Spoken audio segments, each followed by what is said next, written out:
Bueno, señoras y señores, bienvenidos todos a una nueva edición primera del año 2026 del Hereje del Entrenamiento.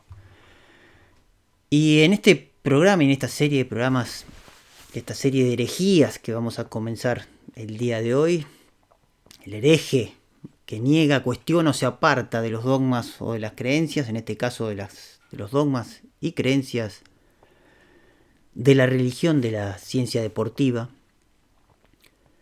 Vamos a empezar con un temita bastante fundamental, porque es un tema que tiene que ver con la fisiología básica del cuerpo humano y con un órgano del cuerpo humano que es el órgano por excelencia del cuerpo humano, tan importante además para la actividad deportiva, que no es otro que el órgano del corazón. Y quien les habla ha sido un estudioso, por supuesto, de este órgano. Si bien yo no soy médico, soy profesor de educación física, soy entrenador de atletismo, soy entrenador de triatlón, soy investigador científico deportivo, soy una persona curiosa y en todos mis estudios siempre fui, realmente creo que entre comillas, muy buen estudiante de lo que es la fisiología y de lo que es la fisiología del ejercicio. Tenía muy buenas notas, era de estudiar mucho y con mucho interés. Y con el tema del corazón, lo que sí me pasó siempre fue tener ahí en mi interior como una pequeña duda, como una que me carcomía en cuanto a la explicación oficial y oficialista de lo que era el corazón y de cómo funciona. Como ustedes sabrán, o algunos, la mayoría, o quizás no, pero bueno, oficialmente el corazón funciona como una bomba, impulsando la sangre a través de un sistema cerrado de vasos sanguíneos, que es el que suministra los nutrientes y el oxígeno a todo el cuerpo. Y se basa en un ciclo coordinado de contracción y relajación, llamados sístole, técnicamente sístole y diástole. Y eso pasa, esa sístole y esa diástole funciona a partir de estas 4 cámaras que tiene el corazón, que son las aurículas, que es la aurícula, 2 aurículas, aurícula derecha e izquierda, la derecha que recibe la sangre desoxigenada del cuerpo, de las venas cavas, y la aurícula izquierda que recibe la sangre oxigenada de los pulmones, venas pulmonares, y los ventrículos inferiores que bombean sangre y el derecho, inferiores que bombean sangre, el ventrículo derecho envía la sangre a los pulmones y el ventrículo izquierdo bombea la sangre al resto del cuerpo.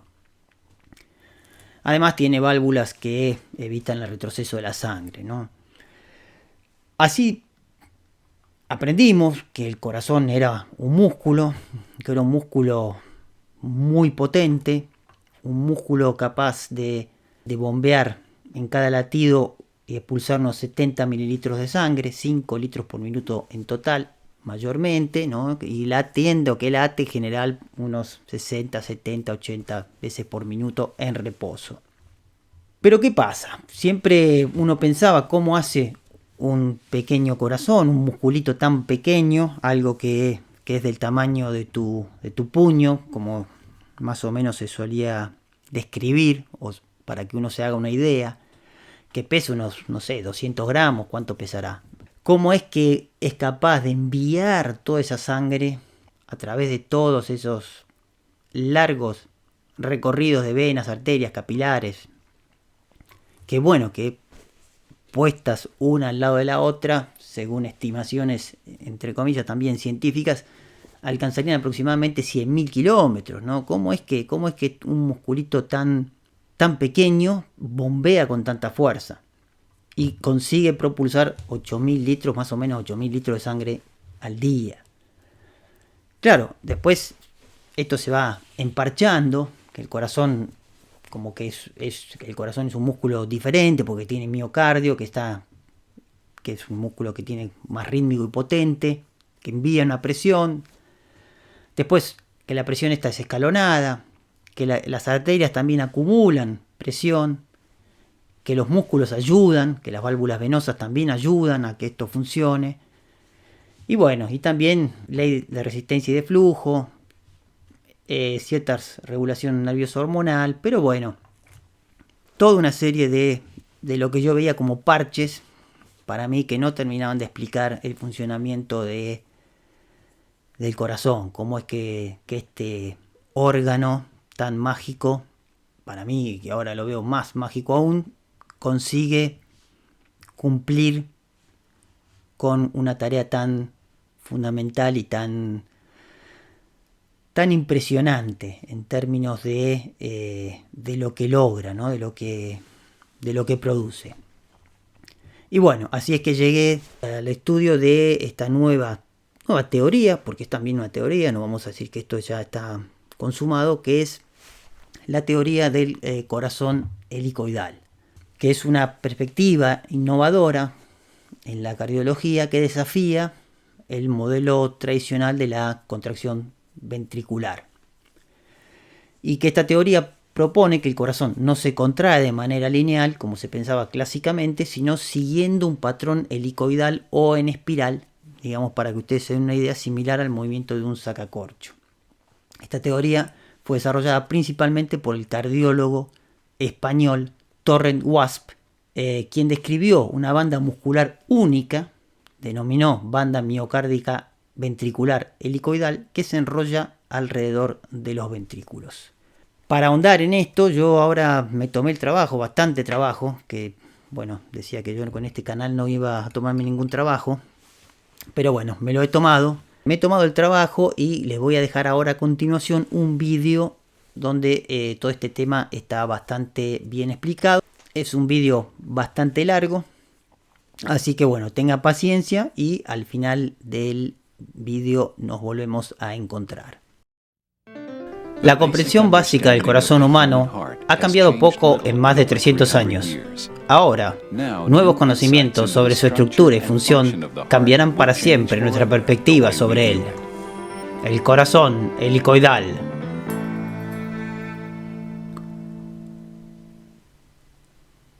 La comprensión común del corazón y su crucial papel y función ha evolucionado a lo largo de muchos siglos. La razón por la que nos hemos centrado tanto en él es que el fallo de esta bomba genera importantes problemas de salud para los pacientes, para la atención médica en general, para las finanzas y la lamentable mortalidad por insuficiencia cardíaca.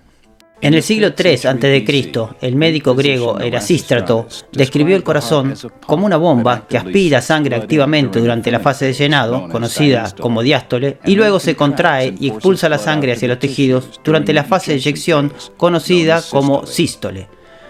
Esta función de bombeo y succión activa del corazón fue descrita con más detalle por Galeno de Pérgamo, el famoso médico romano de gladiadores. A través de sus observaciones de heridas abiertas en el pecho de gladiadores, así como de disecciones de animales vivos, Galeno proporcionó vívidos relatos de una diástole de succión activa. Aunque Erasístrato y Galeno tenían conocimientos muy rudimentarios sobre cómo funcionaban conjuntamente los vasos cardíacos y los pulmones, su concepto de un corazón que bombea y succiona prevaleció hasta el siglo XVII, cuando el médico inglés William Harvey descubrió el sistema circulatorio. Con la llegada de Harvey en 1628, por primera vez se hizo comprender con claridad que se trataba de una bomba introducida en un circuito que constituía un sistema circulatorio continuo. Por lo tanto, el pulmón desempeñaba un papel crucial en la oxigenación, pero todo formaba parte de un mismo circuito. Desafortunadamente, su prestigio como padre de la circulación trascendió a su descripción del corazón, la cual era bastante incompleta. Él creía que este era un músculo homogéneo que se contraía, bombeaba, se relajaba y se llenaba pasivamente. Y ese concepto perduró durante muchos años. De hecho, el concepto de Harvey sobre el corazón prevalece hasta nuestros días, es decir, un músculo con 4 cámaras que se contrae para expulsar sangre y luego se relaja para ser llenado pasivamente por las aurículas. Sin embargo, no todos creían que esto fuera cierto. Al principio de mi carrera me di cuenta de que algo fallaba en la concepción clásica de la función del corazón. Comprendí que, además de la acción sistólica, la eyección de sangre, debía existir la acción diastólica del corazón para succionar sangre. A principios de la década de 1950, como estudiante de cuarto año de medicina en la Universidad de Salamanca, España, Francisco Torren Wasp comenzó un estudio anatómico del corazón para demostrar científicamente que su teoría y las primeras observaciones de Erasístrato, Galeno y otros eran correctas. Empecé a realizar disecciones de cualquier animal que llegara a mis manos. Tiburones, peces, serpientes, ranas, lagartos, cerdos, ovejas, vacas, etc. Y, por supuesto, también del corazón humano, en el departamento de anatomía. Y comencé a realizar disecciones, y durante 25 años realicé estas disecciones. Recuerdo que todos estos datos anatómicos que vi eran como un rompecabezas. En 1864, Pettigrew, un reconocido profesor británico de anatomía, describió la organización espacial de las fibras cardíacas como, abro comillas, una disposición tan inusual y desconcertante que durante mucho tiempo se ha considerado como una especie de nudo gordiano en anatomía. Sobre la complejidad de esta disposición, no necesito extenderme más que en decir que Vesalio, Albino, Haller y de Blainville confesaron su incapacidad para desentrañarla. Cierro comillas. Tras 25 años de disecciones, Francisco Torren Wasp finalmente desentrañó el nudo gordiano. A partir de mis disecciones, llegué a la conclusión de que el miocardio ventricular estaba representado por una banda muscular que se extendía desde la raíz de la arteria pulmonar hasta la raíz de la aorta, describiendo un helicoidal en este espacio. Y como ven, en este helicoidal se delimitan la cavidad ventricular derecha y la cavidad ventricular izquierda. Y esa es realmente mi contribución al conocimiento de la estructura macroscópica del corazón.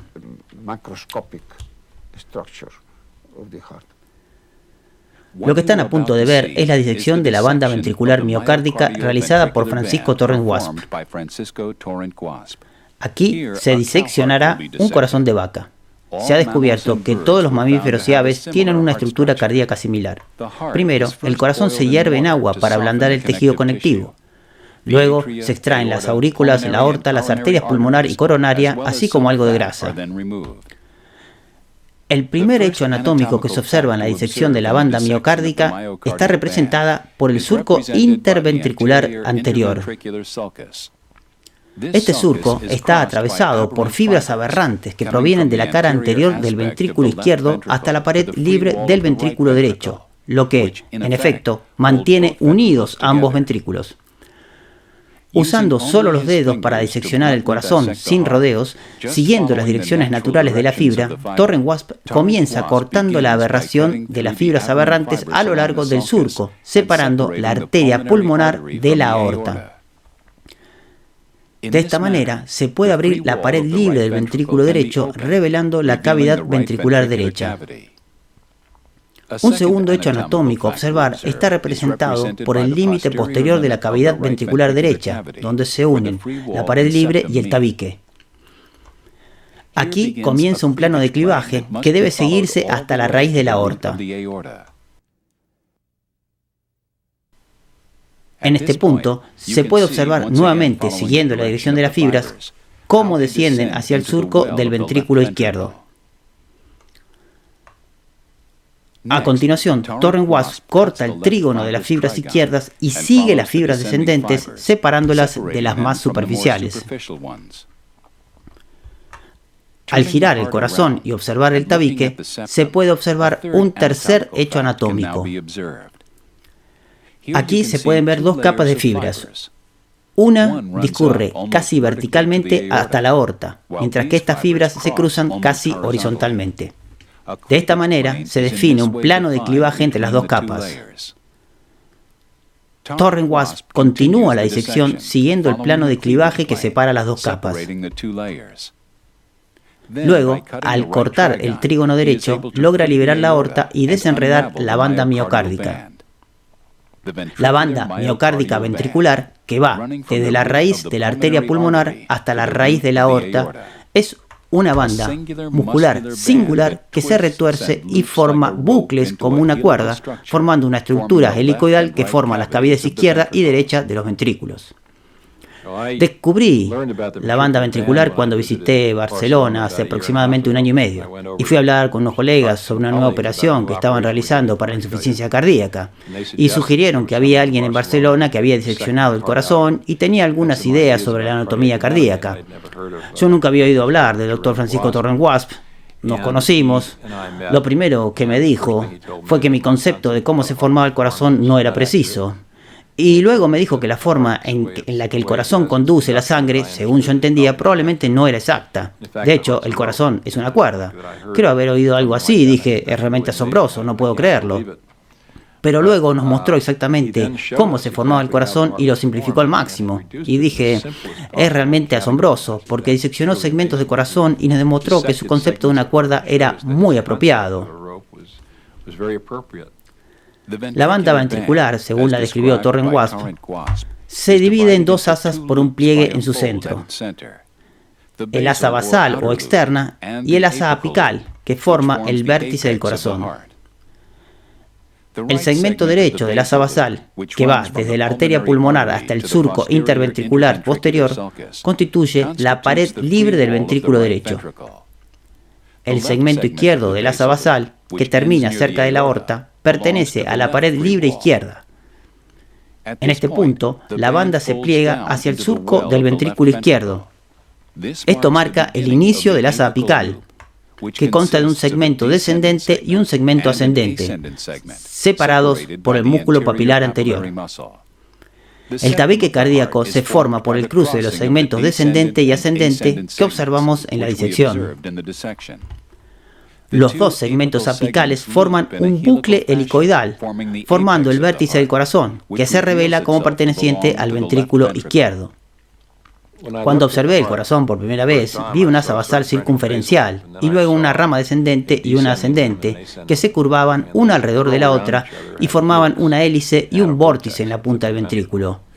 Y los ángulos en los que se desplazaban eran de unos 60 grados hacia abajo, 60 hacia arriba, y se cruzaban de esa manera. Durante años la gente se había preguntado por qué sucedía esto y por qué el corazón tenía ese aspecto. Me di cuenta de que en realidad era una espiral.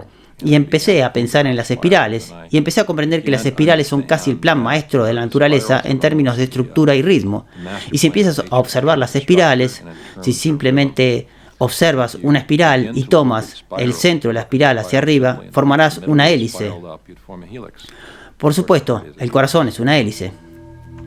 Utilizando una técnica de imagen única para examinar la arquitectura del corazón, primero se infla un corazón de vaca con aire comprimido. Luego, en una serie de radiografías que miran hacia abajo del corazón, la estructura helicoidal de la banda muscular se revela claramente a medida que descendemos hacia el ápice del ventrículo izquierdo. Una vez más, observe cómo las asas de la banda giran en oposición. Dos espirales recíprocas se fusionan en el ápice. La estructura helicoidal en espiral de la banda ventricular es un patrón que se encuentra en toda la naturaleza. Puede observarlo en los patrones de las conchas marinas, en los capullos de una margarita en crecimiento.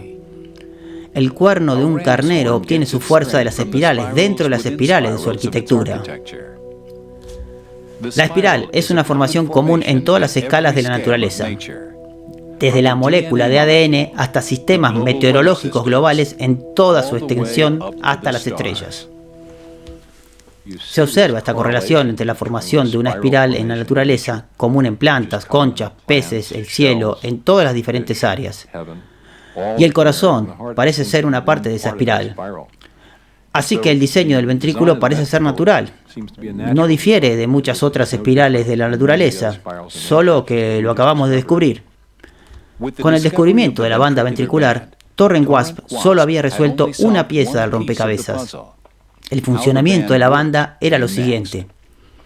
Cuando llegué a la evidencia de la estructura macroscópica del miocardio integral, surgió de inmediato el problema. Luego, para intentar comprender cómo el corazón, mediante esta estructura helicoidal del miocardio ventricular, cómo el corazón pudo desarrollarse para realizar sus dos acciones. Me refiero a la acción sistólica, eyección de sangre, y a la acción diastólica, succión de sangre. En un estudio filogenético del corazón, Torren Wasp teorizó que el corazón comenzó como un gusano hace más de 1000 millones de años. Un gusano no tiene bomba ni vasos sanguíneos. Es el movimiento peristáltico de los músculos el que mueve los fluidos por todo el organismo. Hace unos 400 millones de años, el corazón de gusano se convirtió en un corazón de pez y desarrolló una cámara de bombeo. Hace 200 millones de años, el corazón de pez evolucionó a un corazón de anfibio con un orificio entre los ventrículos y las aurículas. Y hace unos 100.000 años, los orificios se cerraron para formar un corazón aparte, el corazón humano. Sorprendentemente, una observación del corazón humano durante el desarrollo fetal revela que el corazón comienza a formarse y parece un gusano a los 20 días de vida. A los 30 días parece un pez. Un corazón de anfibio a los 40 días y luego un corazón humano a los 50 días. En efecto, el corazón de un embrión humano experimenta 1000 millones de años de desarrollo en 50 días. Torren Wasp creía que el corazón humano helicoidal evolucionado todavía se comportaba esencialmente como un gusano, ya que la onda de contracción comienza justo debajo de la arteria pulmonar y sigue la banda hasta su extremo, donde el músculo toca la aorta, de forma muy similar al movimiento secuencial de un gusano. Aún así, Torren Wasp aún no había determinado cómo funcionaba esta banda similar a un gusano para realizar las dos funciones críticas del corazón. Durante 23 años he estado pensando en este problema. Hice muchas hipótesis, pero ninguna me convencía. Hasta que llegó un momento en que me invitaron a dar una charla en el Hospital de Madrid, y recuerdo que después de dar la charla, alguien puso una cinta de video en un monitor de televisión y vimos el corazón, un corazón humano normal funcionando, y cuando vi esto tan asombroso, entonces la luz me inundó la mente y entonces comprendí cuál era el mecanismo del corazón. Lo que Torren Wasp observó fue la base del corazón descendiendo y el engrosamiento de sus paredes durante la eyección, y luego la base ascendiendo con fuerza, aumentando el volumen del corazón durante la diástole. Mientras tanto, el ápice permanece prácticamente inmóvil. El asa apical, las fibras son verticales, como mis dedos, y el asa basal, las fibras son horizontales, como mis otros dedos.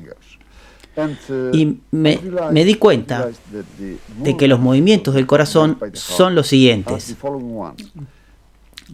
La base sube y baja sobre el asa apical, que permanece inmóvil.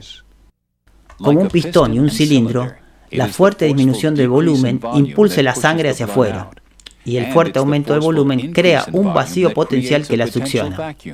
Solo en el corazón, el cilindro o asa basal se mueve hacia arriba y hacia abajo, mientras el pistón gira para moverlo.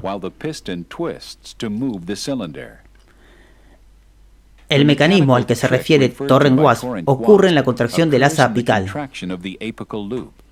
Cuando la onda de contracción alcanza el segmento descendente, el músculo se acorta y tira del asa basal, bajando el cilindro hacia el ápice.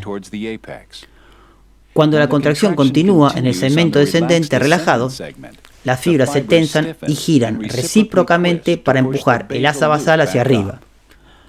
Torren-Wasp compara esta respuesta muscular con las contracciones de una cobra, cuyas fibras musculares también se tensan y se elevan cuando levanta la cabeza considerablemente del suelo.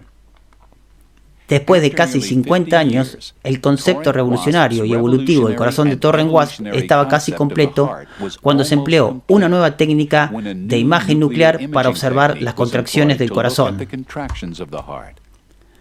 Denominada gammagrafía Muga, los isótopos a lo largo del corazón se excitan y cambian de color cuando el músculo cardíaco se contrae. Conociendo las curvas de la banda ventricular, es posible seguir los cambios de los isótopos y visualizar la onda de contracción que contradice el conocimiento convencional. La secuencia reconocida va del ápice a la base. Sin embargo, este método muestra una progresión en dirección opuesta, de la base al ápice. En este caso, la contracción comienza con la activación inicial del tracto de salida del ventrículo derecho, como se indica, señalado por dos puntos blancos, uno en la raíz de la arteria pulmonar y el otro en el centro de la masa ventricular. A continuación, el área blanca, roja y amarilla muestra una mayor activación del tracto de salida. Los tres puntos blancos muestran que la pared libre derecha comienza a contraerse. La contracción muscular de la pared libre derecha aumenta y se extiende a la pared libre del ventrículo izquierdo.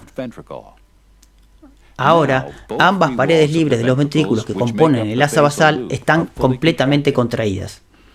A continuación, la región rodeada define el área del asa apical, que comienza a contraerse después de que el asa basal se haya contraído. El área blanca, roja y amarilla en forma de trébol muestra que el tabique comienza a contraerse.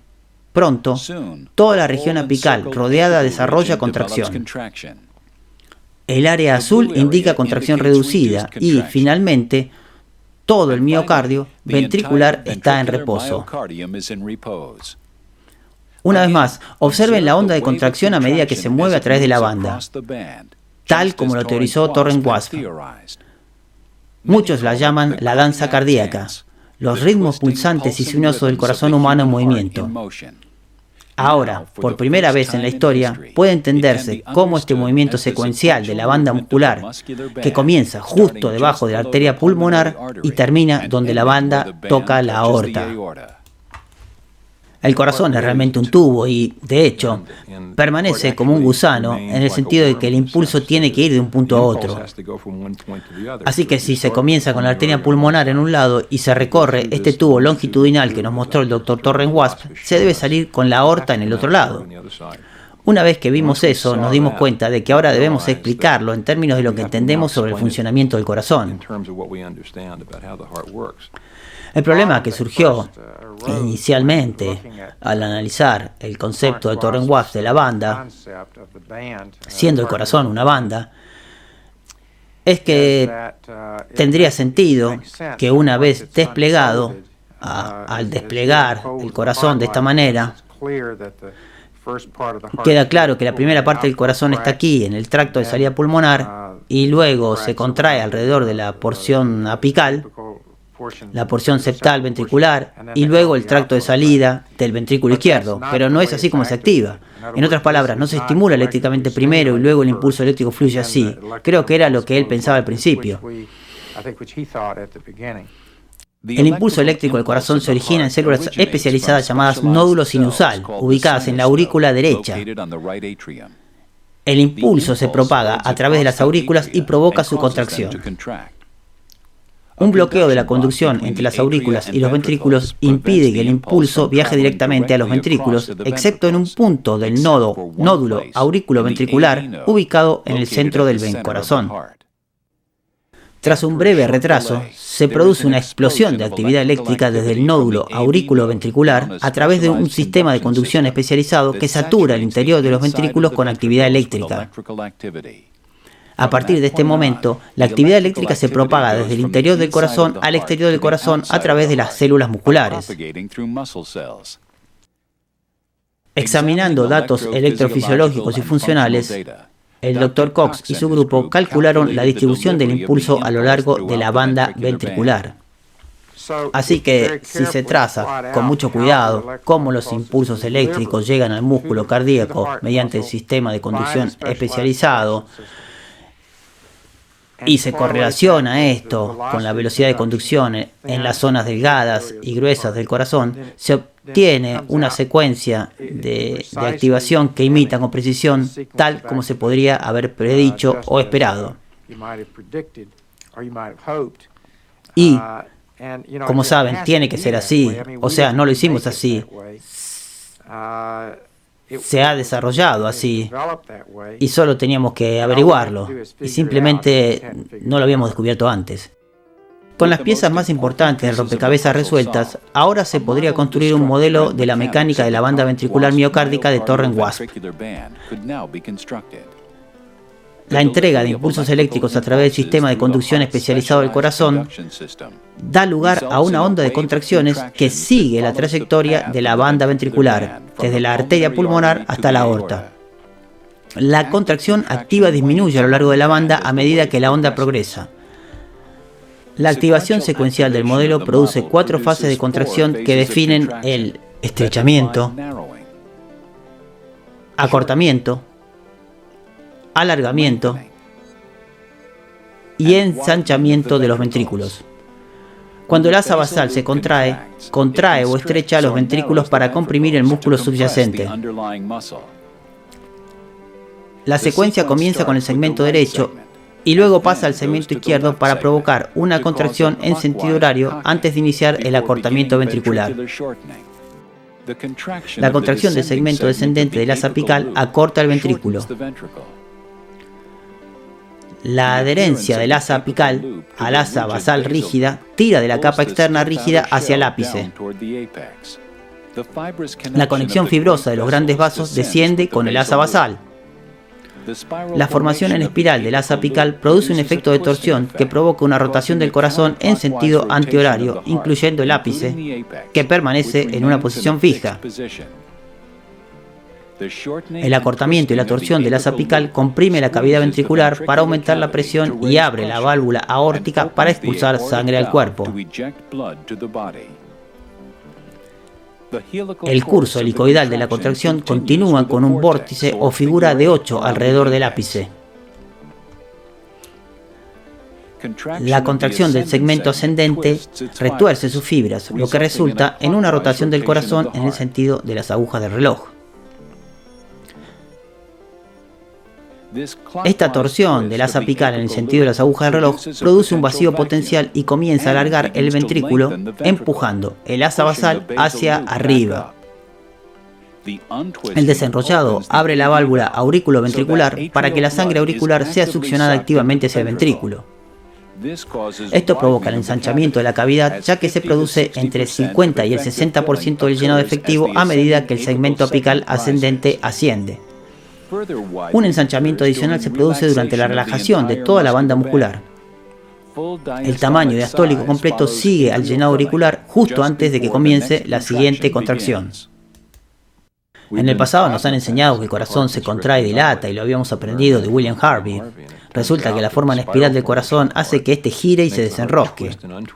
Cuando gira y se desenrosca, la torsión es rechazo y el desenroscamiento es reentrada. Así que una vez que comprendes esta formación, empiezas a comprender lo que ves en un ejemplo de cómo funciona el corazón. En general, antes observábamos la cavidad cardíaca, pero no las paredes. Y con una resonancia magnética empezamos a observar las paredes. Y de repente comprendes que el corazón tiene un ápice que permanece inmóvil. Y funciona así, se retuerce y se engrosa, y se desenrolla y se alarga. Así que nuestro concepto de que el corazón se llena y se vacía por constricción o dilatación como factor transversal no ocurre realmente en el corazón. Lo que siempre aprendí en el pasado fue que el corazón se llenaba desde la aurícula del ventrículo por la presión que era diferente entre las aurículas y el ventrículo. Y esto me lo enseñaron durante unos 350 años gracias a lo que William Harvey, quien diseñó la circulación, nos enseñó. Bueno, si observas la resonancia magnética, verás dos cosas fascinantes. Primero, se ve que se contrae, se acorta y se engrosa para eyectar. Luego se ve que cambia de orientación y se desenrolla y se alarga, y la cavidad del corazón cambia de tamaño antes de que se abran las válvulas.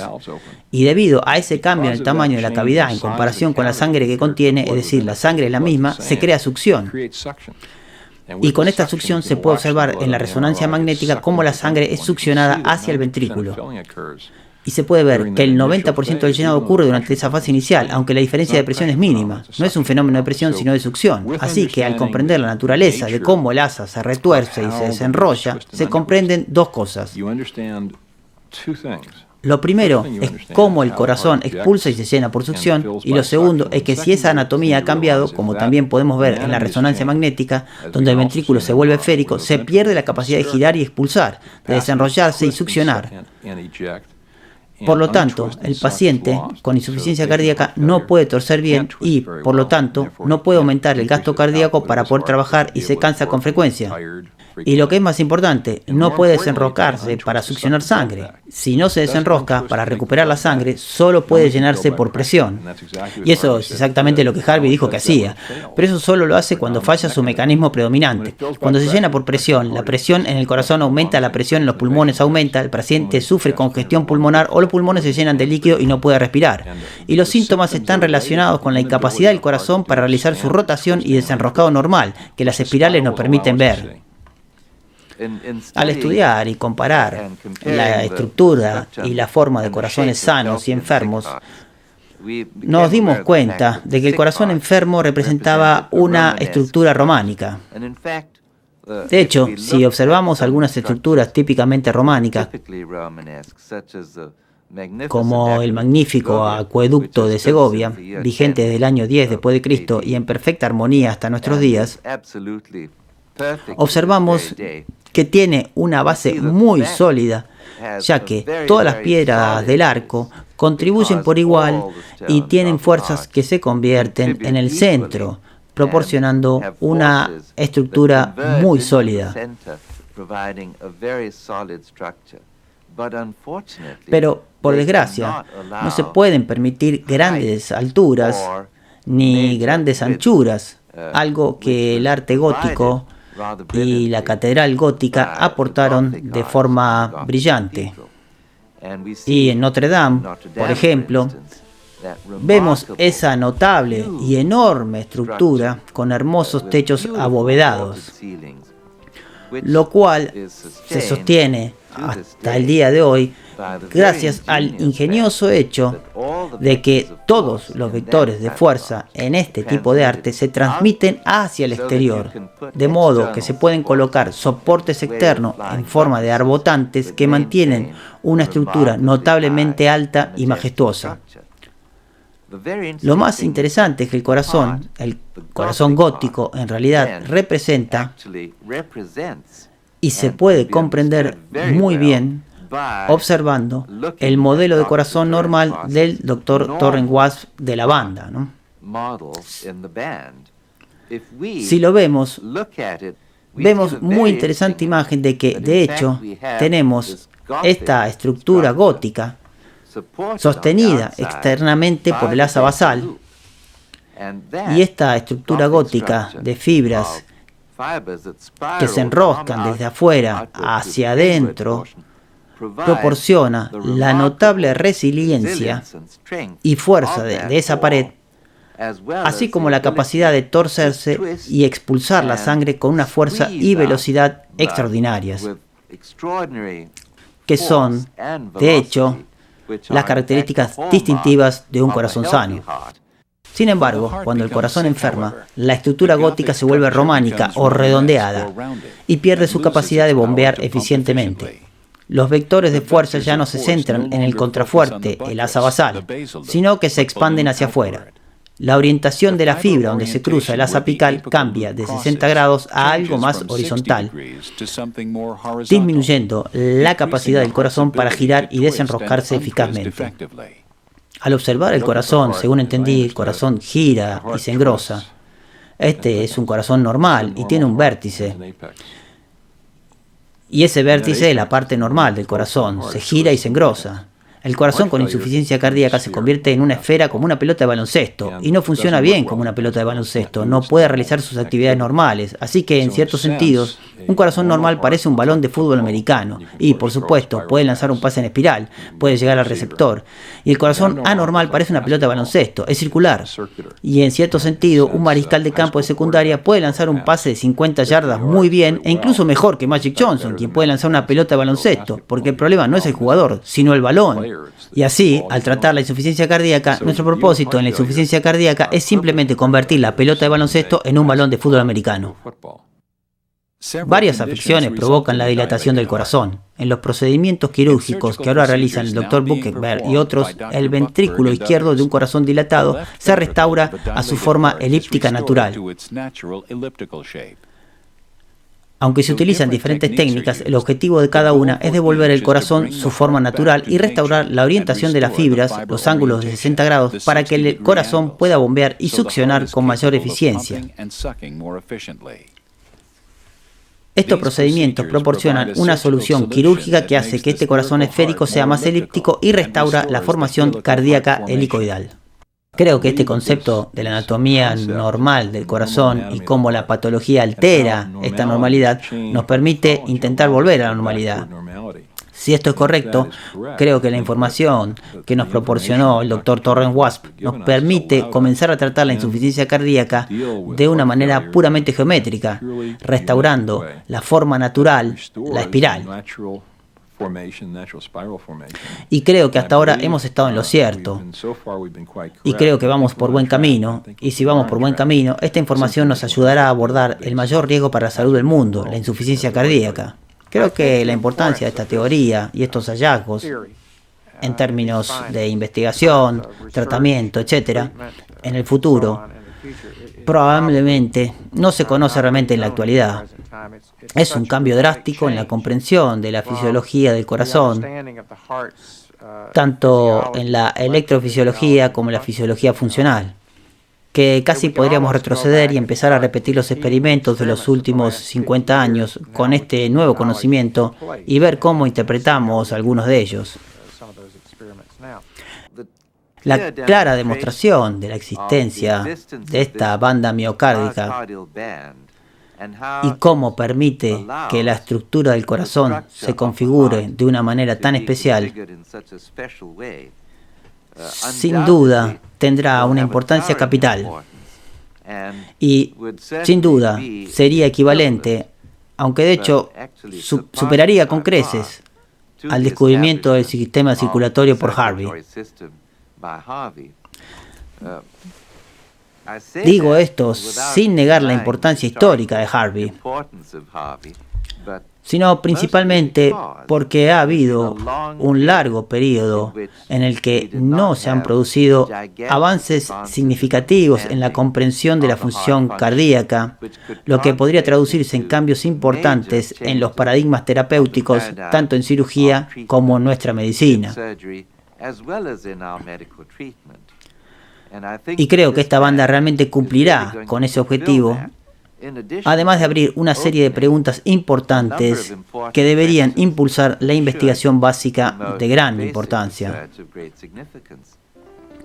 La banda ventricular miocárdica de Torren Wasp, el corazón descifrado, cambiará para siempre la forma en que lo vemos. Algo tan simple como una cuerda, como una banda muscular retorcida como una cuerda, que describe un helicoide en este espacio, delimitando dos cavidades, la cavidad ventricular derecha y la cavidad ventricular izquierda. Es así de simple. Y bueno, acá estamos de vuelta. Creo que es un vídeo bastante interesante. Yo encuentro algunas partes que son un poquito, para mí, un poquito difíciles de creer.